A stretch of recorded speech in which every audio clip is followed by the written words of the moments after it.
você nós podemos levar Jesus.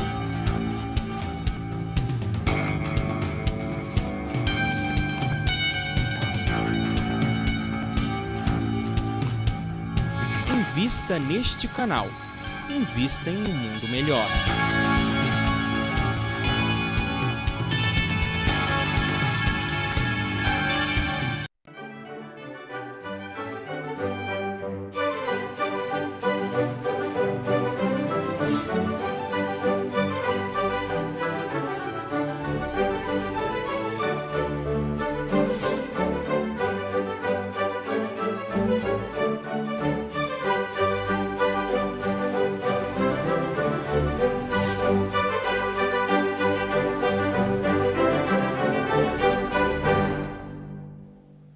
Olá!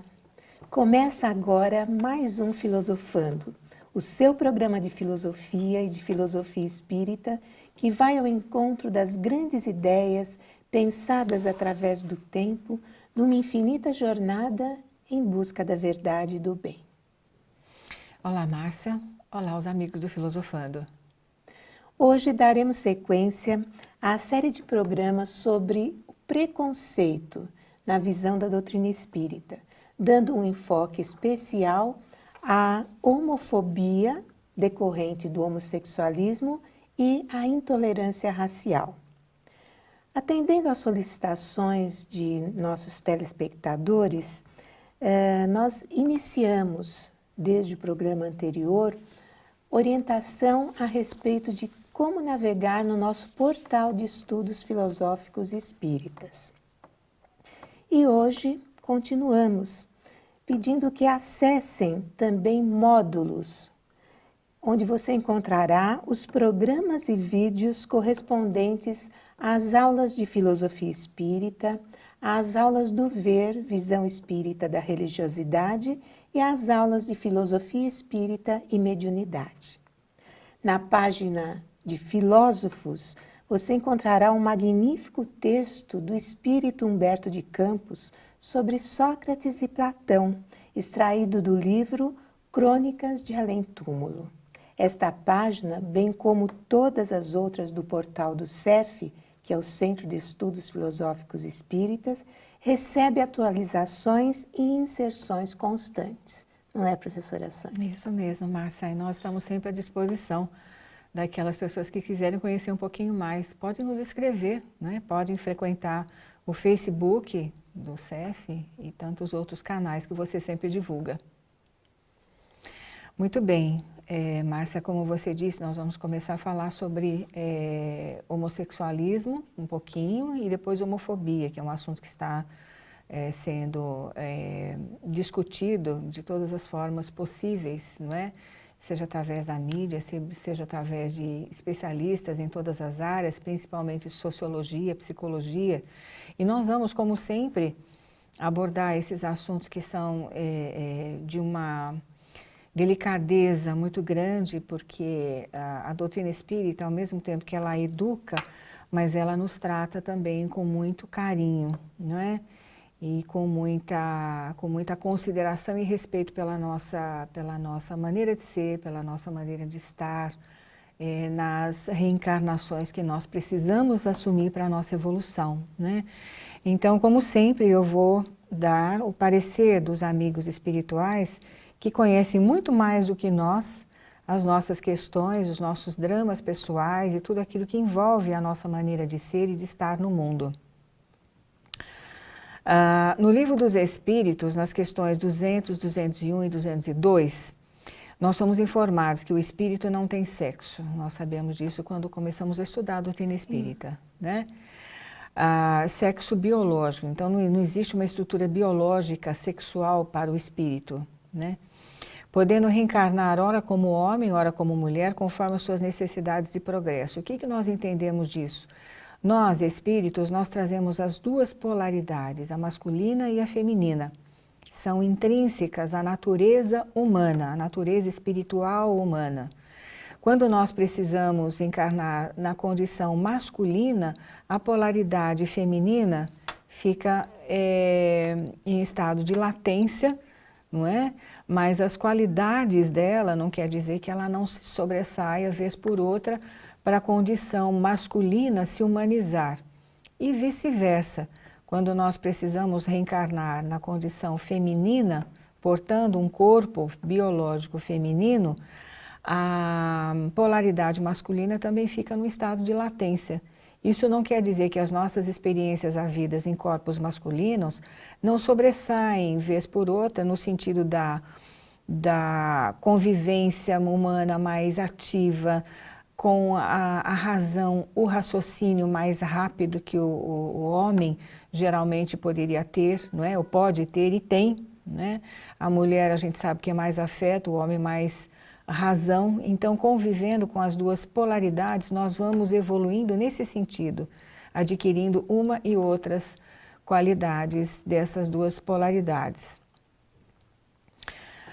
Em 1866, na Revista Espírita de janeiro, no primeiro artigo, Kardec volta ao assunto explicando que algumas anomalias aparentes pela reencarnação do espírito em sexo diferente depois de, abre aspas, percorrer uma série de existências no mesmo sexo, o que faz com que durante muito tempo possa conservar no estado de espírito o caráter de homem ou de mulher cuja marca nele ficou impressa, fecha aspas.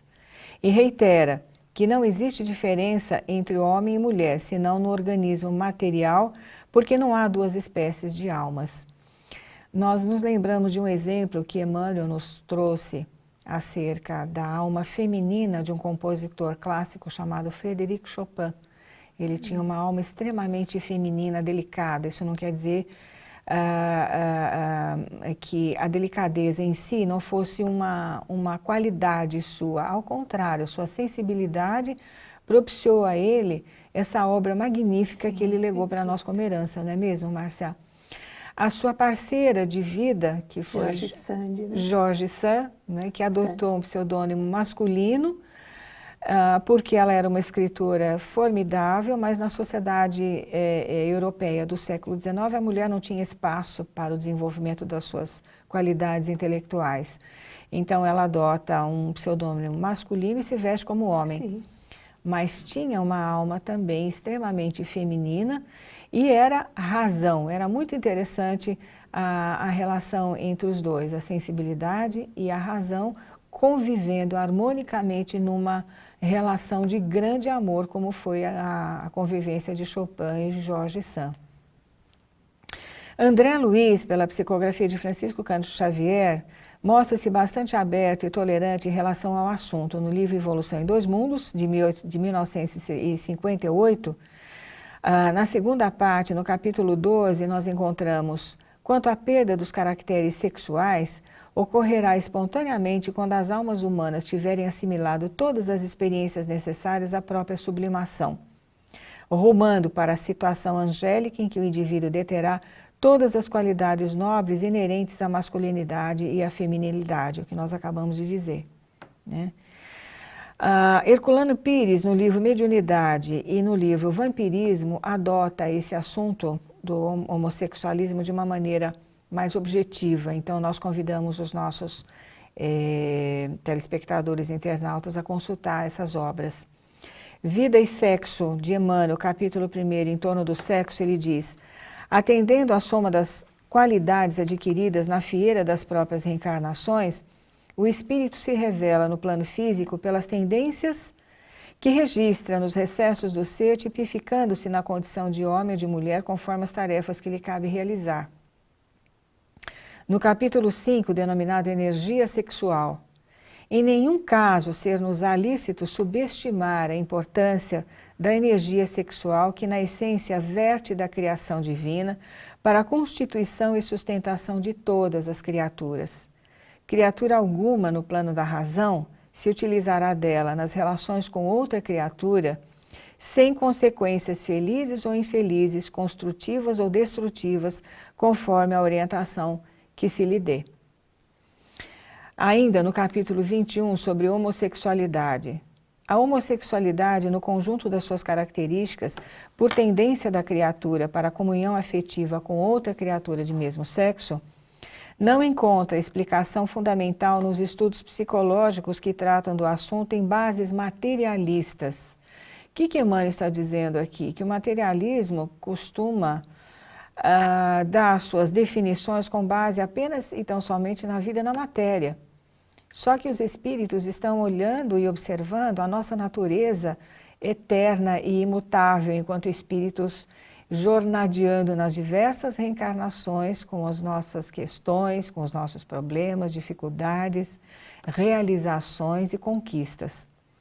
Então é muito melhor nós seguirmos a doutrina espírita nesse sentido para podermos entender do que apenas e tão somente os pontos de vista materialistas. Mas é perfeitamente compreensível à luz da reencarnação, a questão da homossexualidade. Os conceitos de normalidade e de anormalidade deixam a desejar quando se trate simplesmente de sinais morfológicos, né?